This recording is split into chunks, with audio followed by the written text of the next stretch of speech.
Hello again, and welcome to another Build the Back to the Future DeLorean. This is issue number 84, and we are continuing the installation on our engine surround. For some reason I thought we were getting the hinges looking at the pieces. We're definitely not. This is just more of the bay.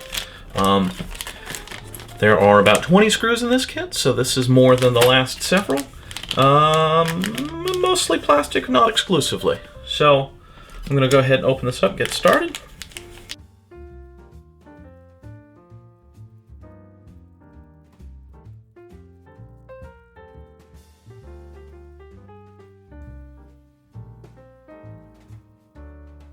So right off the bat, it looks like they gave me some extra DM screws. I got 2 bags of DM screws instead of just 1. So spare screws, doesn't hurt anything. And this is the kit. Got 3 panels with various amounts of detail on them.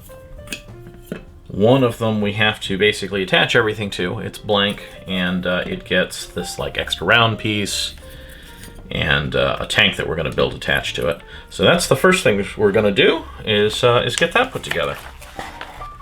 So this is going to start with AP screws. All the plastic screws are AP, all the metal screws are the DM screws. So yeah, that's how it's going to go. So the first thing we're going to do is we have these little brackets that are going to hold the tank as an offset. They do have somewhat interesting keying on the bottom, so they're only going to go one way on this piece. And you can actually see that that is entirely recessed on here, so these are going to push in and then be screwed in from the back.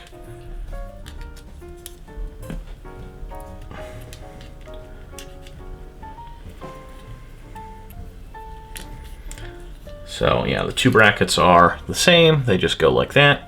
And as I said, they're held on with AP screws from the far side. So I'm gonna do one and then the other. They show you putting both on and then screwing both on, but that doesn't really make a lot of sense.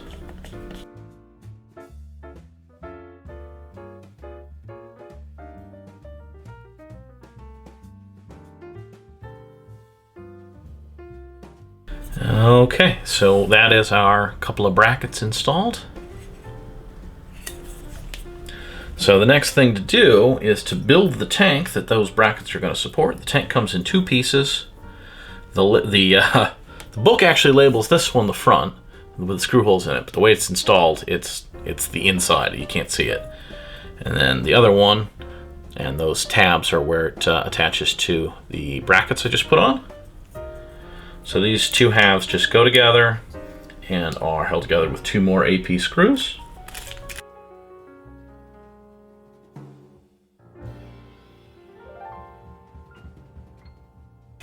So there we have our tank put together. There's a little fill cap that goes with it as well. This looks like a radiator fill cap to me. And that just pushes on. That's it. And then this whole assembly is going to go on those 2 silver brackets and be held on with 4 more AP screws.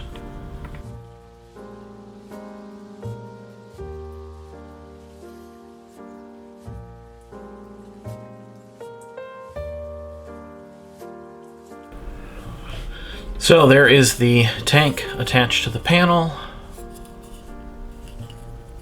and I think that looks okay. The screw heads are very, very obvious. I don't know. I have to see. I don't think you ever see this that well in the movie. Obviously, if you went and looked at your real car, you could see this, but it looks okay. Like I say, the screw heads are the black is very obvious. It's okay. The next thing we're going to do is we're going to take this kind of sway bar, and this is going to get attached. Now, I don't think there's a difference between left and right, except that one side is clean and the other side has some mold marks on it. So I'm going to put the mold marks down. I don't think it's an angle that's ever going to be super visible. This is going to be held on this side with 1 more AP screw, and the other side is not going to get secured until quite a bit later in this build. So I'm not going to super tighten it down because I need to be able to move it kind of around and out of the way. I don't want it falling out, but I'm not cranking it. So as it is, it'll move, and I don't have to worry about it so much right now. The last piece for this side for now is this kind of corner. Now, later it's going to get screwed on to something else, but for now we're actually just using this tab, which pushes into a slot on this piece. You might have noticed it before, but we have a slot here on the side. And yep, just presses in just like that. So I need to get my machine oil out for the next part, because we're going to put this off to the side. We're going to put the other short one off to the side. We're going to take the long piece and we're going to attach it to the bit that we've been installing. Now, I think last time I talked about this loop. I believe that this is just to keep this cable out of the way. I think when it's all done, it's going to come back across, and they're just doing this to tie it up out of the way. But if you look right next to it, I got that transfer kit installed, and I put it on according to Mike Lane Mod's recommendations for matching the original A-car, so it is upside down from the regular point of view. I'll trust that he's right when he says it goes that way. I don't really care. Either way, it's fine. It looks good. Always impressed by the way the transfers come out. So, we're going to attach this longer piece with the two screw tabs on the underside of our frame, which is metal, which is why I need the machine oil. And I'm going to be kind of careful about applying too much pressure to this because I don't want to damage anything that's on the underside. So while they kind of say just flip it over and screw everything in from the bottom, I'm going to prop it up as best I can. And I definitely want the machine oil to make that easier. This is going to be attached with 2 DM screws through those 2 loops.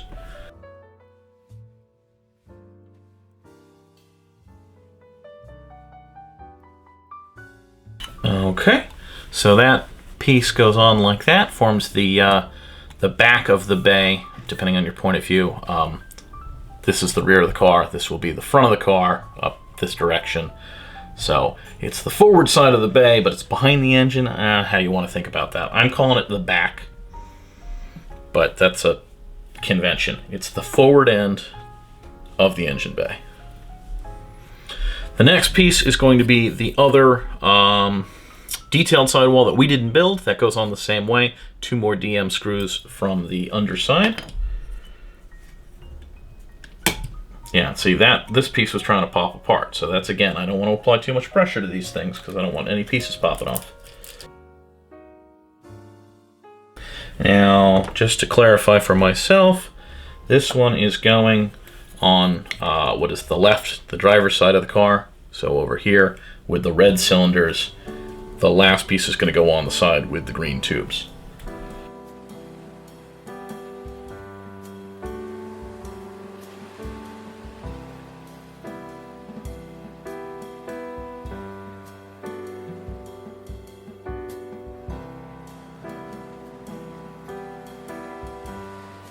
Okay, so this does go like that. These 2 pieces should fit together. They clearly kind of snap around each other, but it's not a perfect fit. So once they're tied together with the other piece, I hope that will be a little bit better. Otherwise, I may have to revisit this corner in particular. I can push it, but it just wants to come back apart. That is going to get tied across with that crossbar, sway bar, so maybe that will be okay. That is the last piece we're installing, is this side that we've built up. It does the same thing as the other bits. And again, hopefully we'll all tie together. Because of this corner piece, this is going to get screwed directly into this side, which will make that side stay together better. So I'm hoping this crossbar will tie this in. So we need 2 more DM screws to attach this piece.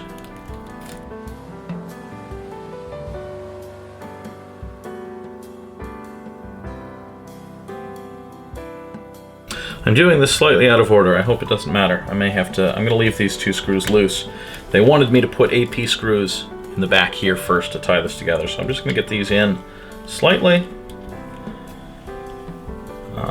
And then I'm going to go back to the AP screws to make this part fit before I tighten those down. So that's the corner again. There's 2 screw holes right here that hold that corner piece in. Now that corner piece is, as you saw, only tabbed into the side, so it may not be a super secure connection ever there, but I don't think it'll be a problem.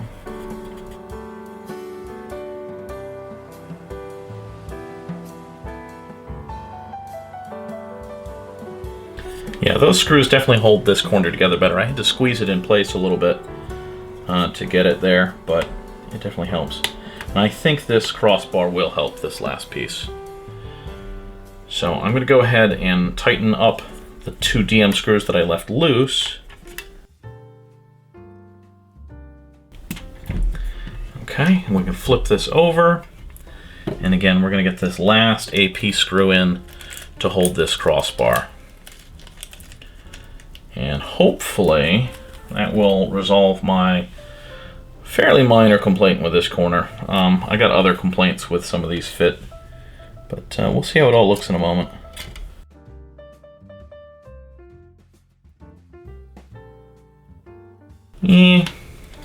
Not really. It helps, it definitely helps. It holds together better than it did a minute ago, but now, ultimately, it's still not a great corner.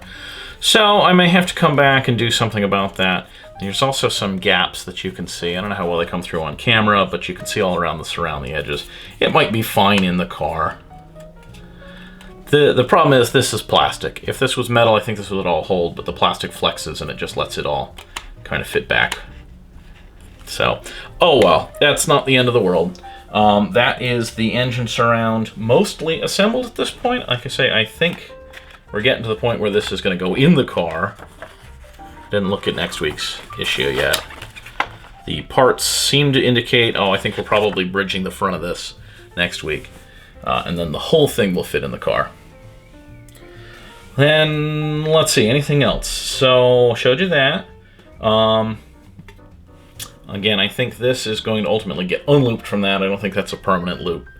I just couldn't picture it. It didn't make any sense to me, but I think it's just to keep it out of the way while all this stuff is going on. And if you're doing this yourself, just watch out for this popping apart because, of course, it's not screwed together. It's all just pressed on. So it is what it is as far as fit goes. Dab of glue probably wouldn't hurt. We'll get there. So, if you want to see next week's episode or any other future episodes, click on that cat to subscribe. Check out this playlist for any episodes you might have missed. We do these DeLorean builds on Saturdays, and we do Ghostbusters builds on Wednesdays. Have a good one, guys.